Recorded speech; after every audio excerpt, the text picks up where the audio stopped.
ఉన్నా. అధ్యక్ష, ఈరోజు రియల్ ఎస్టేట్ గురించి తప్పకుండా చెప్పాల్సిన అవసరం ఉంది అధ్యక్ష.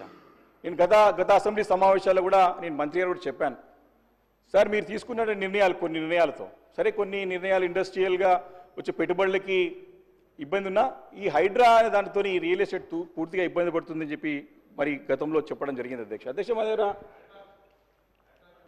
వేణుగోపాల్ రెడ్డి అనే బిల్డర్ అధ్యక్ష, వారి సిస్టర్కి గత అసెంబ్లీ ఎలక్షన్స్లో ఫోన్ చేసి మనం ఈసారి మనం కాంగ్రెస్ పార్టీకి ఓటేయాలని చెప్పేసి వాళ్ళ సిస్టర్కి చెప్తే, సిస్టర్ ఎందుకు అని వాళ్ళ బ్రదర్ని అడుగుతుంది అధ్యక్ష, బిల్డర్ని. మనం మార్పు కావాలి అని చెప్పేసి ఆయన చెప్తాడు అధ్యక్ష. అధ్యక్ష, వేణుగోపాల్ రెడ్డి మొన్న చనిపోయింది అధ్యక్ష, ఆత్మహత్య చేసుకున్నాడు. మేము వారింటికి నేను హరీష్ రావు గారు అందరం కలిసి వెళ్ళి అడిగినాం అధ్యక్ష. ఆమె అన్నది కొంపల్లి అధ్యక్ష, గుండ్లపోచంపల్లి, అది అందరూ కూడా తెలుసు.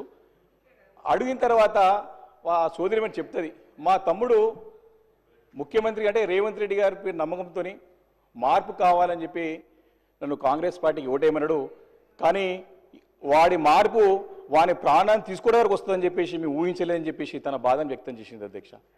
అధ్యక్ష, నేను ఆ స్టేట్మెంట్ కూడా ఎందుకు చెప్తున్నానంటే అధ్యక్ష, ఆ స్టేట్మెంట్ కూడా నేను మీ ద్వారా వారికి పంపిస్తాను అధ్యక్ష, చూసుకోమని వచ్చే అధ్యక్ష. దాని గురించి నేనేమంటాను అధ్యక్ష, కొన్ని నిర్ణయాలు ప్రజల్లో వచ్చేటువంటి ఇబ్బందుల గురించి వారు చెప్పాల్సిన అవసరం ఉంది కాబట్టి నేను చెప్తాను అధ్యక్ష, సభ తెలుసుకోవాల్సిన అవసరం ఉందని చెప్పి సందర్భంగా నేను మనవి చేస్తాను.